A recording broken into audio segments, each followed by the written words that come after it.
Friends, welcome back to my channel সাধারণ মানুষের রান্না। আজকে আমার রেসিপি হচ্ছে ভেজ চাউমিন।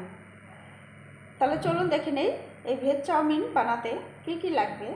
এখানে আমি একদম সরু সাইজের চাউমিনটা নিয়েছি। এখানে রসুন কুচি, আদা কুচি, দুটো কাঁচা লঙ্কা কুচি, ক্যাপসিকাম, গাজর, পেঁয়াজ, বাঁধাকপি, সাদা তেল, নুন, গোলমরিচের গুঁড়ো, vinegar, green chilli sauce, soya sauce আর হচ্ছে টমেটো সস। প্রথমে আমি কড়াইতে জল দিয়ে চাউমিনটাকে সেদ্ধ করব। চাউমিনটা সেদ্ধ করার জন্যে দিয়ে দিচ্ছি কড়াইতে জল। জল একটু বেশি করেই দেব।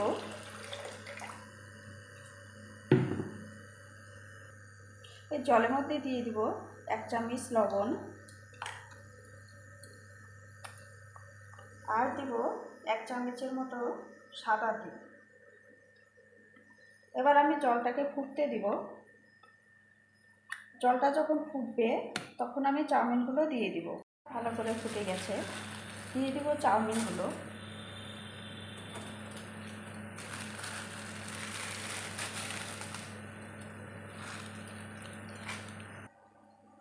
চাউমিনগুলো ভালো করে ছাড়িয়ে দিয়েছি। খুব বেশি সেদ্ধ করব না, 70% সেদ্ধ হলেই হয়ে যাবে। এর থেকে বেশি সেদ্ধ করলে চাউমিনটা গলে যাবে। চাউমিনটা সেদ্ধ হয়ে গেছে। এটা এখন আমি একটা ঝাঁঝরি গামলায় নামিয়ে নিব।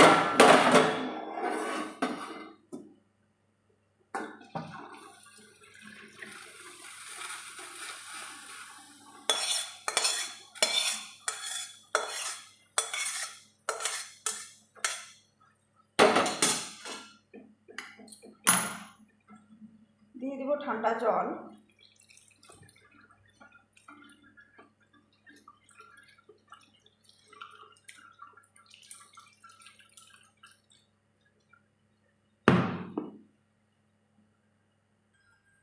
জল ঝরে গেছে, নিয়ে নিব একটা থালার মধ্যে।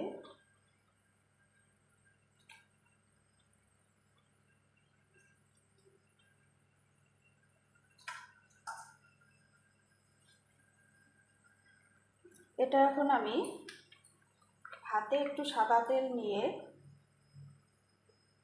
চাউমিনটা মেখে নিব।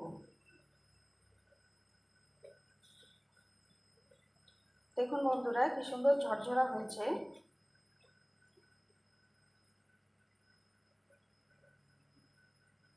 সবগুলো চাউমিন আমি সাদা তেলটা দিয়ে ভালো করে মেখে নিয়েছি। এখন আমি এটা এভাবে 1 ঘন্টা মতো রেখে দিব। ফিরে আসবো 1 ঘন্টা পর। চলে এসেছি 1 ঘন্টা পর।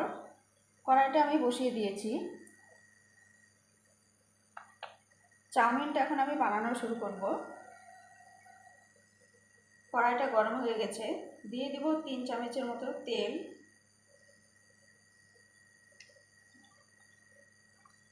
আমি এখানে সাদা তেল ব্যবহার করছি। তেলটা গরম হয়ে গেছে, দিয়ে দিব আদা কুচি,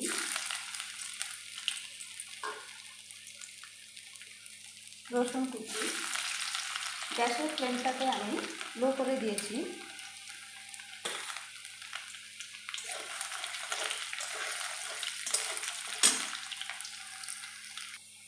রসুন আর পেঁয়াজটা ভাজা হয়ে গেছে, দিয়ে দেবো কেটে রাখা গাজরগুলো। গাজরগুলো আগে দিলাম কারণ গাজরটা সেদ্ধ হতে সময় লাগে।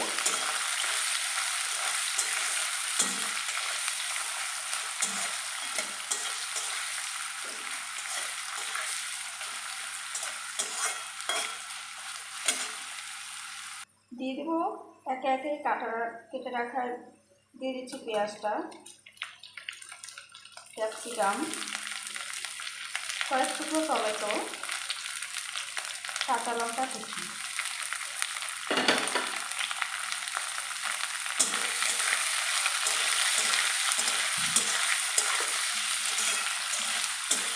এই সবজিগুলো একটু ভালো করে ভেজে নেব। এখানে দিয়ে দেবো 1 চামচ লবণ, এবার দিয়ে দিব কেটে রাখা বাঁধাকপিটা। বাঁধাকপিটা পরে দিচ্ছি, কারণ বাঁধাকপিটা তাড়াতাড়ি ভাজা হয়ে যায়।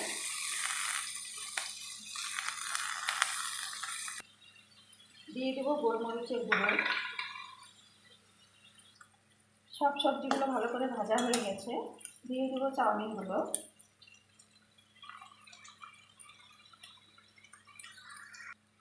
দিয়ে দেবো 1 চামচ ভিনেগার।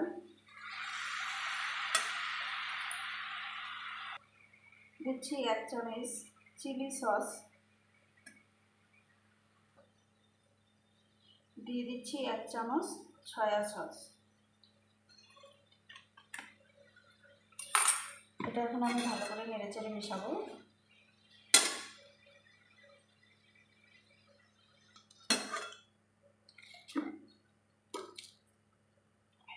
দিয়ে দিচ্ছি চিনি।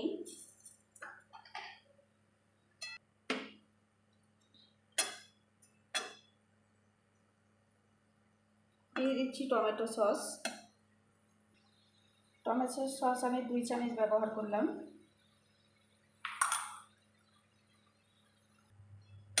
দেখুন চাউমিনটা একদম ফাস্টফুড বা রেস্টুরেন্টের মতো ঝরঝরা হয়েছে। চাউমিনটা আমার হয়ে গেছে। আপনাদের যদি আমার এই ঘরোয়া পদ্ধতিতে চাউমিন বানানোর রেসিপিটা যদি ভালো লাগে, তাহলে আমার চ্যানেলটা সাবস্ক্রাইব করবেন। চাউমিনটা আমি নামিয়ে নিয়েছি। আমার এই চাউমিনের রেসিপিটা যদি আপনাদের ভালো লাগে, বাড়িতে আপনারা ট্রাই করতে পারেন।